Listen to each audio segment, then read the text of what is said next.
आपका एक बार फिर से हमारे YouTube चैनल एस कौशल एजुकेशन पर स्वागत है। और आज हम कर रहे हैं हमारी 5वीं क्लास के गणित का तीसरा चैप्टर और नाम है उसका कितने वर्ग, यानी कि वर्गों की संख्या हमें ज्ञात करनी है। तो वर्गों की संख्या ज्ञात करने के लिए सबसे पहले हमारे पास देखो यहाँ पे ये एक बॉक्स दे रखा है जिसमें काफी छोटे छोटे डॉट्स लगा रखे हैं और इन डॉट्स से देखो एक स्क्वायर यहाँ पे ये बना भी रखा है। वर्ग क्या होता है? वर्ग में चारों भुजाएं बराबर होती हैं, है ना। तो ये बराबर भुजाओं का ये वर्ग यहाँ पे बना हुआ है।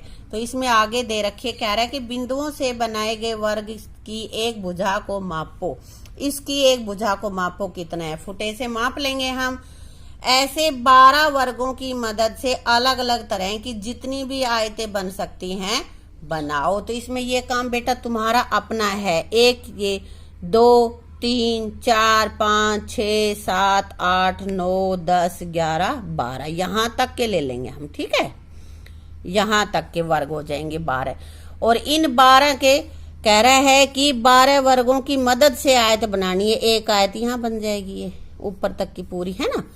और फिर एक इधर बना लेंगे या इधर बना सकते हो, जैसे भी बनाओ तुम्हारी मर्जी है। आयत बनानी है और ये तुम्हारा होमवर्क है, ये तुम्हें करना है, ठीक है। देखो तुम्हारी हेल्प लिए मैंने बना दिया है इसको। ये देखो एक तो ये ऐसे भी बना सकते हो या फिर मैंने 6 ले लिए। 1 2 3 4 5 6 ये और 6 ये यहाँ तक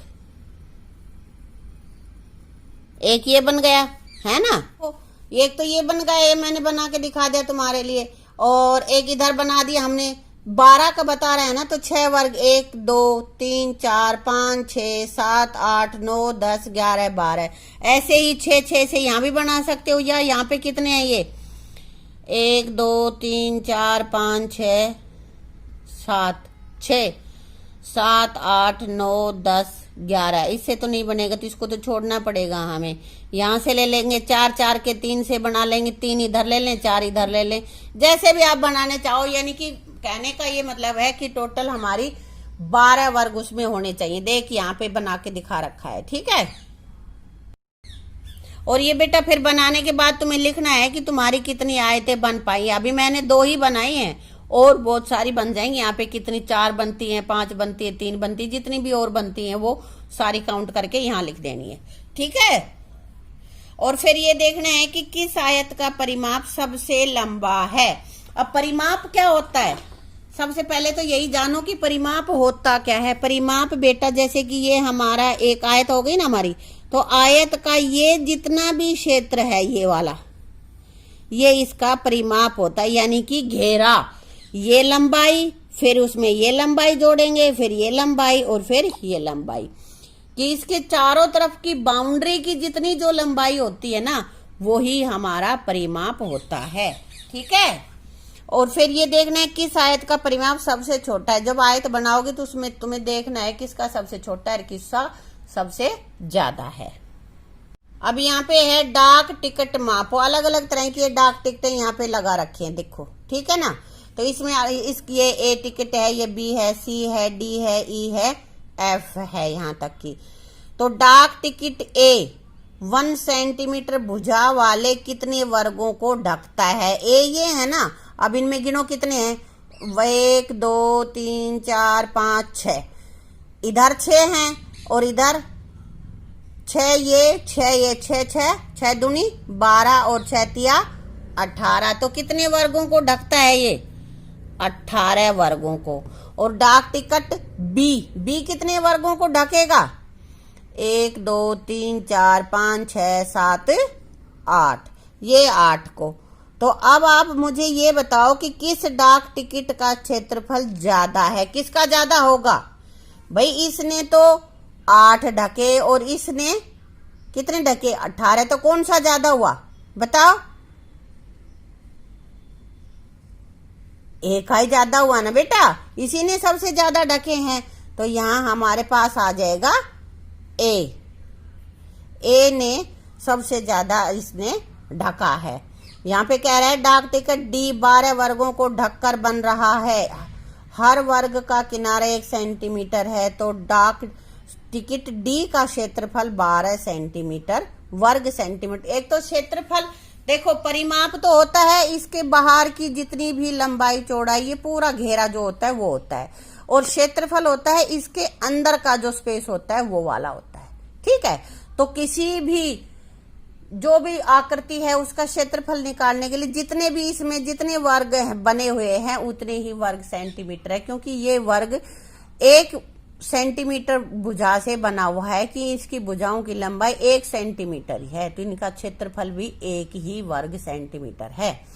अब आगे हमारे पास है, यह डाक टिकट 1 सेंटीमीटर भुजा वाले कितने वर्गों को ढकता है। जो ज्यादा है उसकी बात कर रहा है, ये ए वाला ज्यादा है ना, और ये कितनों को ढक रहा है, 18 वर्गों को ढक रहा है। यहां पे लिखा था हमने, सबसे बड़ी डाक टिकट का क्षेत्रफल कितना है, कितना होगा, 18 वर्ग सेंटीमीटर, क्योंकि जो एक वर्ग हमारा बन रहा है उसका क्षेत्रफल 1 वर्ग सेंटीमीटर।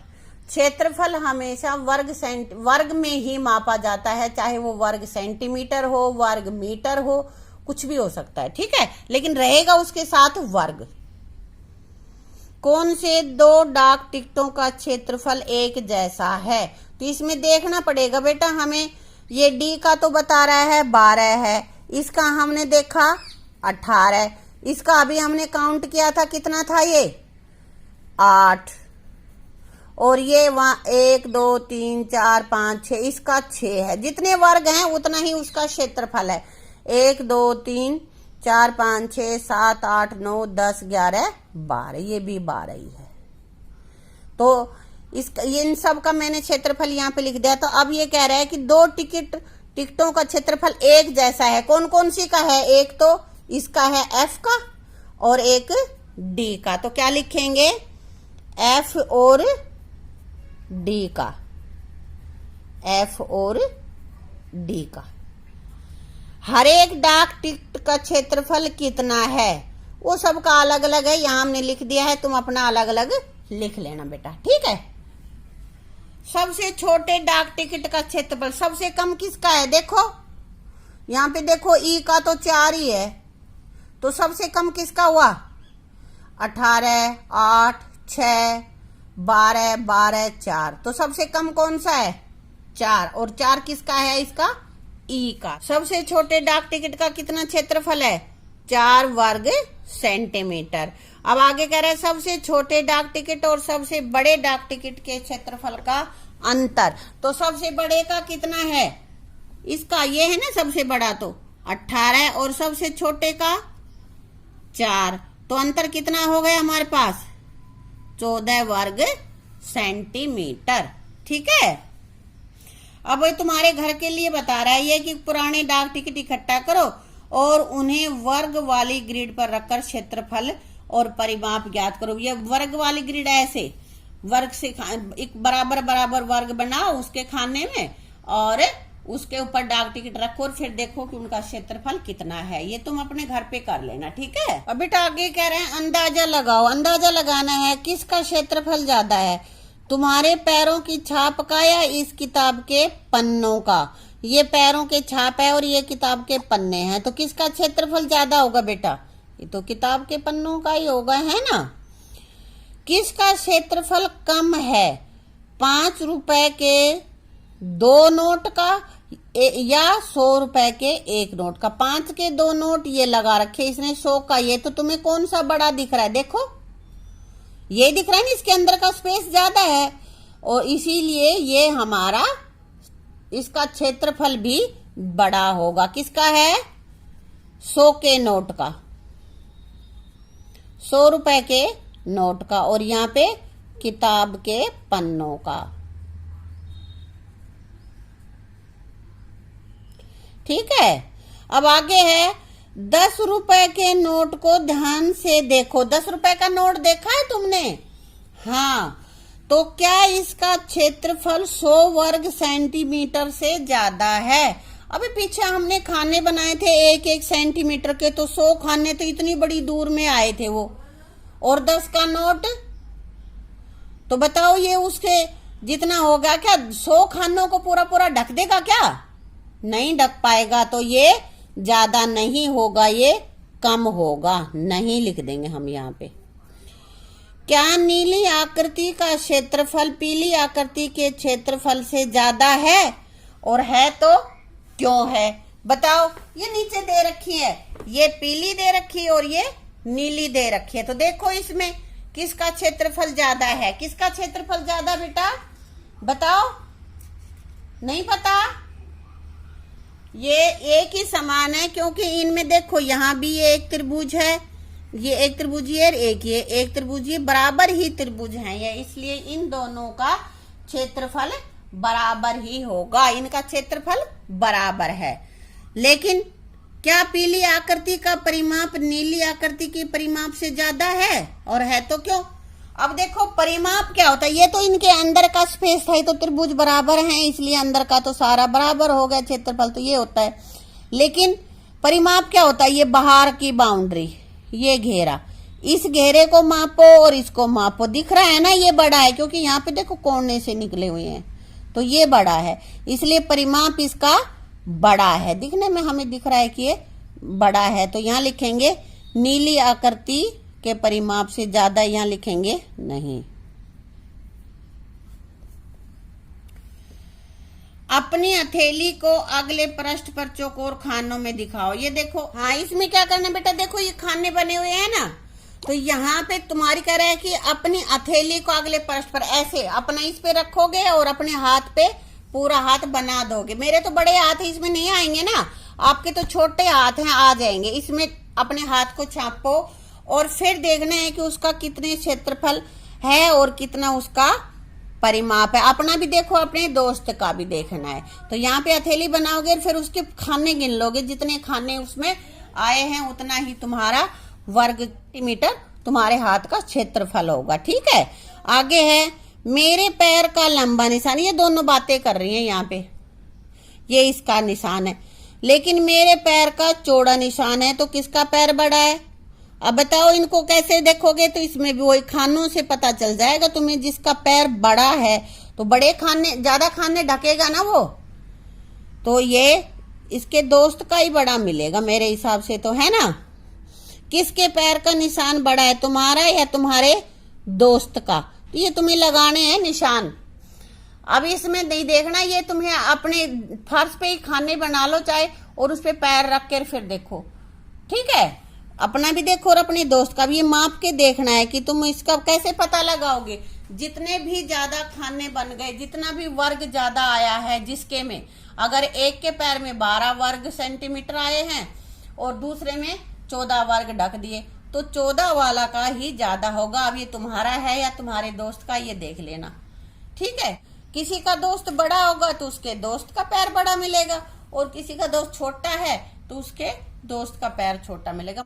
अब बेटा आगे ये एनिमल्स दे रखे हैं, इनके पैरों के निशान देखने किसका बड़ा है किसका छोटा है। एलिफेंट है यहाँ पे ये देखो छोटी सी चींटी, ये भी कह रही मेरे पैर का निशान का क्षेत्रफल कितना है।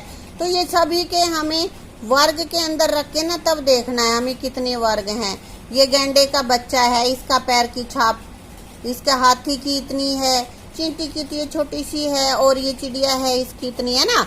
सबका ये हमें अंदाजा लगाना है कि किस जानवर के पैर का निशान का क्षेत्रफल तुम्हारे पैर के निशान के क्षेत्रफल के बराबर होंगे। देखो हाथी का तो बहुत बड़ा होगा, है ना, और इन दोनों के ये तो बहुत छोटे छोटे हैं, तो तुम्हारे के बराबर किसका होगा? इसका दिख रहा है मुझे शायद छोटे छोटे पैर है ना, तो गैंडे के बच्चे का ही तुम्हारे बराबर हो सकता है। कुछ जानवरों का पैरों के निशान असली नाप के नीचे, ये देखो खाने बना के दे रखे हैं बेटा, इनके निशान दे रखे हैं। तो कह रहा है कि इनको तुम्हें मापना है और पैरों के निशान के क्षेत्रफल का अंदाजा लगाना है कि कितना है। जैसे मान लिया हमें यही है, यही देखना है, अंदाजा लगाना है इसका कितना है। तो देखो ये पूरा ये भी नहीं ढक रहा है, कितना का होगा इसका? ये यहाँ से कॉर्नर हट रहा है तो इसका आगे जा रहा है, तो ये पूरा वर्ग लगा लेंगे।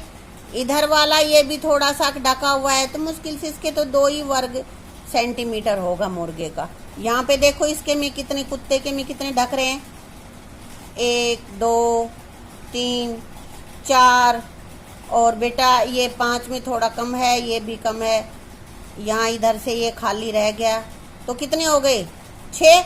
जो आधे हैं उनको मिला के हम पूरा 1 कर लेंगे, और जो थोड़ा छोटा सा है उसको छोड़ देंगे। ठीक है, तो ऐसे ही हमें गिनना है इनको, तुम्हें अंदाजा लगाना है कि किसका कितना सेंटीमीटर उनका माप है। यहाँ पे देखो, क्षेत्रफल जल्दी मालूम करने के लिए इस प्रकार के बड़े वर्ग और बड़े भी वर्ग बना सकते हैं हम। अब ये किसका पैर है बताइयो, किसका पैर है बेटा, चित्ता का, चित्ते का है ना। तो वहाँ छोटे छोटे थे, यहाँ पे बड़े हैं, इन बड़े सारे वर्ग को तुम काउंट कर लेना। अब ये जैसे कि यहाँ पे हमारे पास छोटा है ये खाना, इसको हम छोड़ देंगे। अगर इसी तरह के 3 खाने मिल जाते हैं, क्योंकि एक चौथा हिस्सा ही है, तो हम उसको 1 काउंट कर लेंगे। समझ गए कैसे करना है, 1 2 3 4 5 6 7 8। अब इसको छोड़ेंगे, 9 10 11 12 13 14 15 16 17 18 19 20, ऐसे सारे गिन के ना, और फिर हम उसके क्षेत्रफल का अंदाजा लगा लेंगे। तो बेटा ये पैर के निशान, हाथ के निशान, तुम्हारा ये काम है कि तुम घर में अपनी नोटबुक पे या फर्श पे खाने बनाओ बराबर बराबर, और फिर उनके ऊपर अपने पैर रखो, अपने हाथ रखो, अपने दोस्तों के रखवाओ, और उन चीजों का क्षेत्रफल निकालो हाथ पैरों का। ठीक है, फिर आगे हम करेंगे आयत, वर्ग, त्रिभुज वगैरह, उनका क्षेत्रफल निकालने की कोशिश करेंगे हमारी अगली वीडियो में। तब तक तुम ये अपना होमवर्क कर लेना अच्छे से, और इस वीडियो को बहुत अच्छे से देख लेना। ठीक है, थैंक यू।